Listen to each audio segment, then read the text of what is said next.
Good morning, I'm Irma Ranieri, Commissioner for Public Sector Employment. Thank you and welcome to the South Australian Public Sector Disability Employment Strategy, Plan and Toolkit launch. Michael O'Brien will now welcome us to country.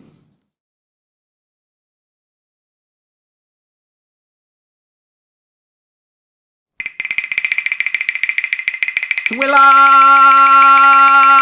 Mani Budnik Twilla Wakanapadnik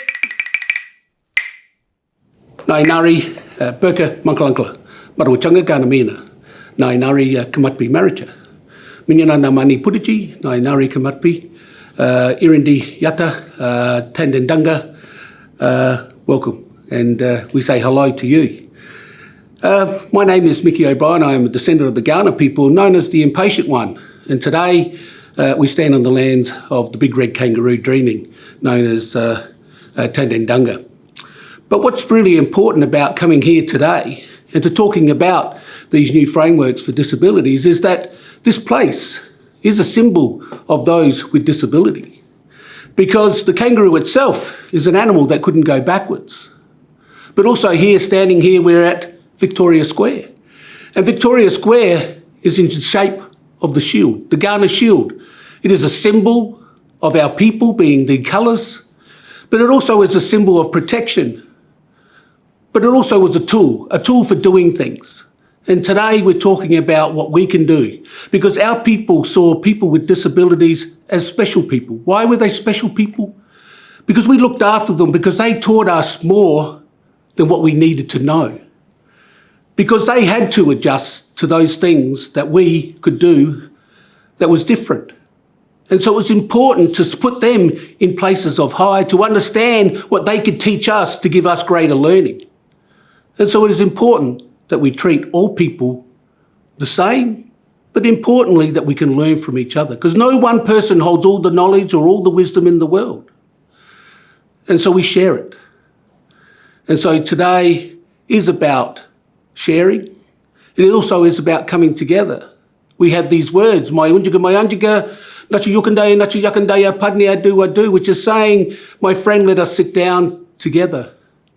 But importantly, that when we walk this land, we do it together in harmony, and we do it as brothers and sisters. Because our people have always welcomed people to this land. We've never said goodbye, largely because we have no word. But we do say, see you later, being nakada. And I hope that we see you later, not just only in the physical, but also the spiritual. And so it's great that you come to Kaurna country. It's great that you come through the Mukundu, being the lightning brain or the computer, as you would call it. And so please enjoy these wonderful words that are being spoken today, and that you can be a part of that. Sene chaya nakada. Thank you. I'd like to thank Michael O'Brien and also like to acknowledge that this land that we meet on today is the traditional land of the Kaurna people and that we respect their spiritual relationship with their country. We also acknowledge the Kaurna people as the custodians of the Adelaide region and that their cultural and heritage beliefs are still as important to the living Kaurna people today. I'd like to welcome and acknowledge the Minister for Human Services, the Hon Michelle Lensink.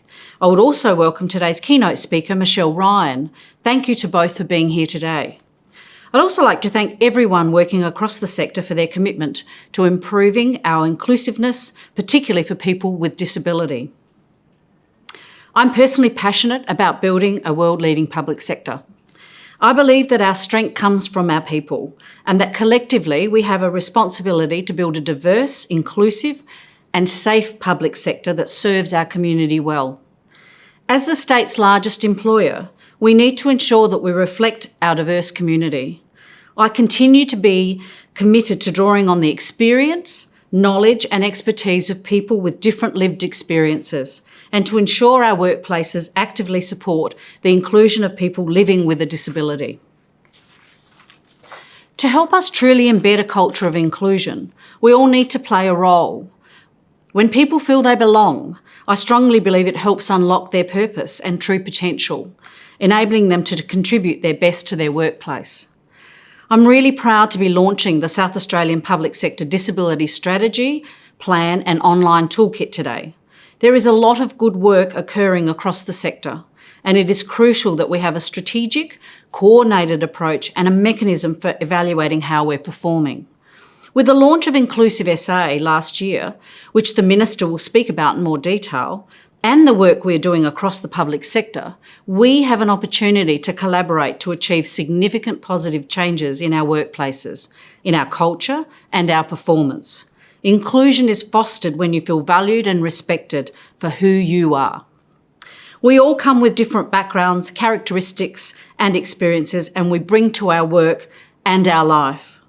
When you are accepted by others, have equal opportunities to develop your career, and can contribute to your full potential, you can achieve success.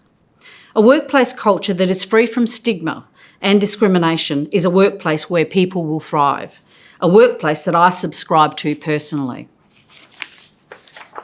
We know that 20% of people in our state identify as living with a disability. Yet only 1.33% of our public sector employees are currently identifying as living with disability. We understand this may not reflect the true numbers, as there are inconsistencies with how data is collected, how disability is defined, and how acquired disability is recorded. One of the biggest reasons for underreporting may be the lack of confidence to disclose, and the perception this may negatively affect someone's career.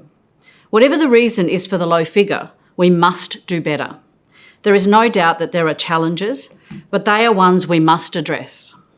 The resources we have developed will assist us in creating a public sector that embraces diversity through improved employment outcomes. I would also like to give you a brief overview of the documents which are available on our website. The Disability Employment Strategy identifies 3 priorities that we can all work towards achieving: enabling inclusive, accessible, safe and informed workplaces, facilitated improved recruitment, retention and career development, improving monitoring and reporting capabilities. The strategy is supported by the Disability Employment Plan. The plan details the action that will assist agencies to deliver on these 3 priorities of the strategy. Our office has facilitated disability awareness training for employees, and there'll be more training available under the plan. A disability employment reference group with agency representatives has also been meeting to discuss issues, including opportunities to collaborate and share expertise. The Disability Employment Toolkit is a valuable online resource that will assist our employees, especially managers and those working in human resources and learning and development. The toolkit provides accessible information and resources and brings together a number of existing resources in a single user-friendly toolkit. These resources will assist agencies working on their own disability action and inclusion plans. The toolkit also includes case studies from across our sector to provide positive and practical examples of inclusive work practices. These resources provide practical information and guidance, and importantly, give us a focal point for our collective energy and attention. In closing, I ask each of you to work collectively together so we can achieve our vision of creating a public sector that respects and values the contribution and experience of employees with disability. I'd now like to introduce the Honourable Michelle Lensink to talk about her commitment to disability as Minister for Human Services.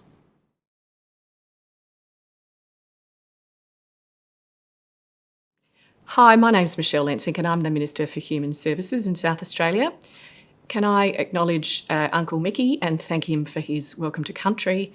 Also thank Irma Ranieri for the development of this strategy, and Michelle Ryan, who's got a journey and a fantastic story to tell about disability, employment and inclusion.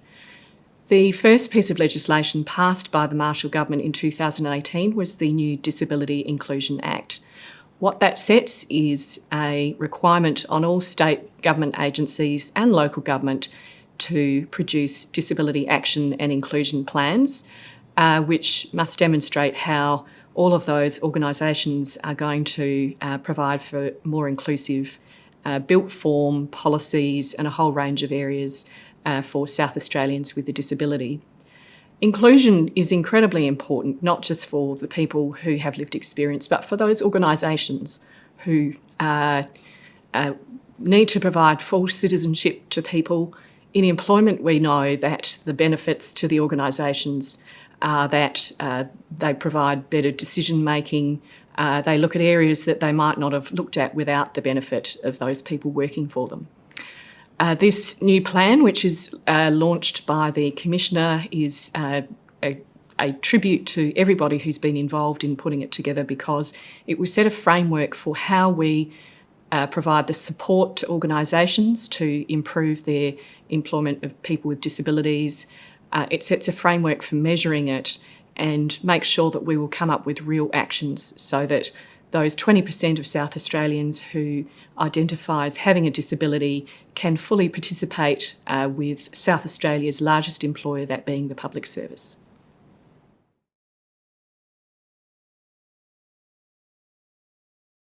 I would now like to introduce our keynote speaker, Michelle Ryan.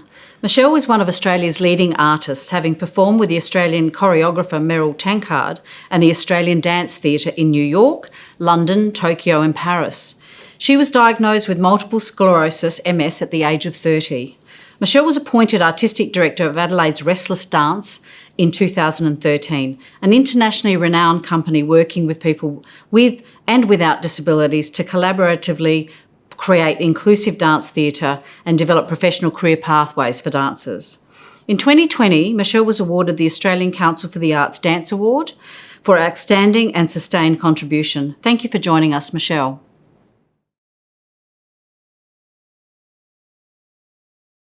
Hello everyone, and thank you for inviting me here today. I feel very honoured to be part of this wonderful launch. I thought I'd share with you my story. I grew up in Townsville and I danced from the age of about 4, and all I ever wanted to be was a dancer. And I was very lucky to have parents who supported me in that endeavour and allowed me to actually go to Brisbane and go to university, get my training, and then from there I worked in education. I did school tours throughout Queensland and performed to thousands of children to actually get the idea that arts is important in everyday life. I then had the opportunity to join Meryl Tankard, and that was a dream come true. I always wanted to perform, and this was an opportunity to be involved in a company that was actually at the cutting edge of performing arts. I was lucky. I was able to tour the world. I went to, as we mentioned, all the major cities that you want to perform in, of Paris and Tokyo. And it was difficult work. You had to work very hard to actually maintain your body, and you always had to be very healthy because your body was your instrument. So it was important to maintain that physical excellence.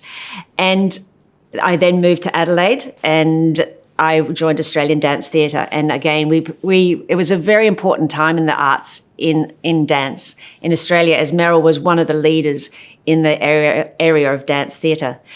And dance theatre was always so wonderful because you got to be expressive, you got to explore different emotions in different shows, and always changing techniques and learning from everyone. And it was all about teamwork. There were 10 dancers and we worked very closely for many, many years. I was actually overseas in Germany when I actually found that I was doing ballet, and I loved ballet. But for those of you who do know ballet, you stand in first position, which is with your feet, with your heels together. And I remember thinking, oh, it's very strange, but I can't feel my calf muscles. And having been a dancer who had very little injury throughout my whole career, I found that to be quite strange. And I also was getting tingling in my fingers when I put my head down. I was also doing ballet class, and I felt like I wasn't quite connected because I was usually so strong in that area of doing ballet. So I went to see a physiotherapist, and they didn't want to actually do anything, and they sent me to a neurologist. So I was in Berlin and I did an MRI, and they asked to inject some dye, and I thought, oh, that's not very good. And then they started talking in German, which obviously as Germans, that was their first language. But as an only English-speaking person, I found that a little bit worrying. But then the test came back. I was told, that well, originally I was told that there was just a pinched nerve in my spine, but when I was called into the neurologist, they said that they wanted to do further investigations, and I had to go into hospital and have a lumbar puncture. And it was a very, very scary moment because the lady said to me, well, I hope I don't miss. And if she had have missed, then I would have been in a very different situation at that time. But I appeared still the same as I always had been. But the day that I got the diagnosis that it was multiple sclerosis is the day I stopped dancing. And that was because I couldn't feel the floor when you jumped, and it confused a lot of people because I still looked exactly like I had when I was dancing. And I remember having to travel back to Australia and having to, well, first of all, ring my parents and tell them, and that was probably one of the hardest phone calls I've ever had to make. And when I came back to Australia, I remember I was in an airport and there were a group of dancers there, another company, and of course I knew them, but I felt so ashamed, or I just did not know how to deal with the situation. And I remember going into a toilet and just hiding there so that they wouldn't see me. And so I had lost my identity, I had lost my profession, and I was stuck wondering how I would reinvent myself. And I spent some time thinking and traveling and just trying to calm down. My partner at the time came back, and we actually went in a combi van, which I will never go camping again, but I did do the combi van adventure and found that I still wanted to be connected in the arts, and I went very much behind the scenes and became a rehearsal director in a company in Townsville, and we had tried to set up our own company as well. So I really went behind the scenes to allow other people's dreams to come to fruition, which was very satisfying. But I didn't think that anyone would want to see me on stage anymore, because within 2 years I required a walking stick, and my mobility, I went downhill very quickly at one stage. I was walking and studying and at college at the time, and within 6 months I was in a wheelchair for the first time, and that was very difficult for myself, but also for all my friends to see that decline, and a lot of fear was there. So I stopped dancing, as I said, for quite a long time. It was actually 10 years.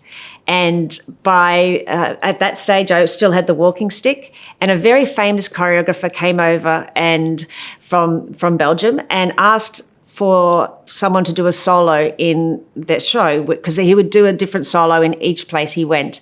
And Meryl Tankard had been asked to do the solo, but she couldn't, and they asked me. And having not danced in 10 years, I thought that was a very unusual choice. But something inside of me thought, why not? And I wrote to the very famous choreographer and said that I had a walking stick, and he said, so? And I went, okay, well, I will give it a go. And I remember I didn't practice, which is very unusual for a dancer. I didn't practice because I didn't want to know if I couldn't do it. So I did it in my head, and then the point in the show in the Brisbane Festival, which is a major festival with, I think there were 400 people in the audience, I sat in the audience, and then at one point I got up with my walking stick, and everyone's just assuming I'm going to the toilet. But in fact, I then walked to the side of the stage, picked up a chair, walked right into the middle of the stage and put it down. And I did some movement that was from one of the shows I had done with Meryl Tankard and some other ones that I had added in. But as soon as that music started, I felt like my soul just soared, because for 10 years, I had thought that no one would want to see me on stage. And for that split second, I really didn't care what the audience thought, because I felt like I found my soul again. And at the end of that performance, I had the choreographer come up to me and say, why don't you dance? And I said, well, there is nowhere for me to dance, and why would someone want to see me on stage? And it was at that point he said, well, you are a dancer. So for all those years I had said, I used to be a dancer, and it was very important at that moment, that language, for someone to say, you are a dancer, made me really question my whole perception of disability. And I I had this fire in my belly that I didn't want anyone else with disability to feel like I had for the last 10 years, and that was devalued or irrelevant. So I had also been working in the disability sector for 2 years. I'd taken a break in the arts and I worked for a disability service, and I saw the good work that people were doing, and I was very engaged in that work. And then the job at Restless Dance Theatre became available, and it seemed like it was the perfect match to mould my experience in disability, personal experience, lived experience, with my arts. And I moved back to Adelaide and left all my family up in Queensland because it was the one company in Australia that I was prepared to come back to the arts for. And that was because the company works with people with and without disability. And when I came to South Australia, I had 3 goals, which I didn't share with anyone else, but it was my goal. And that was to make the company look professional and beautiful so that we weren't the poor cousins to the other dance companies or other arts companies. And that was something that was really important to me about projecting people with disability in a super positive light, and also to find their own voices as artists, because they are artists. It's not that they are dancers because they have disability, that they are acknowledged. It's that that's actually about the art. So the second one was to then get in the Adelaide Festival, and we have now been in the Adelaide Festival twice in 3 years. And the third was to actually tour. And so at the end of last year, we took a touring party of about 19 to Seoul, to the Seoul Street Arts Festival. So I had ticked off those things. So now I've got bigger plans for the company. And the reason that I love Restless so much is because the artists give you very unique responses to tasks or questions that you ask that that really inspire me to actually make work that means something. So my major work a couple of years ago in the 2017 Adelaide Festival was a piece called Intimate Space. And that came about because I lived next door to a hotel, and over the course of about 4 years, I had only ever seen one person with disability in that space. And I thought that was very, very strange. And so I wanted to make a work that was beautiful, that was made people question maybe how they see people with disability, whether they see difference or whether they are scared, but to place it in a situation where the people could actually enjoy the performances of these dancers was very, very important for me.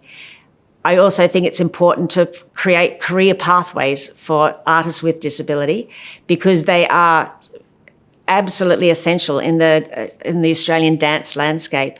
And I'm very proud that we are finding our goal is to always pay our dancers and to create an environment in which they can thrive. I'm also very lucky that my building in which I work is completely accessible, also a very important thing. And I encourage you, if you get the opportunity to see Restless in action, please come along, but also I think it's important to find and realizing that you have purpose and that you have value. And this is something that I feel very strongly about. So when I see someone with disability, I actually love the beauty in difference. And I encourage everyone to take that on board and to actually engage with people and to help them, or not even help them. They will be able to provide something very different to a workplace, and that should actually be celebrated. So I would like to thank everyone for inviting me today, and I hope to see you in the theatre or in a public space very, very soon. Thank you.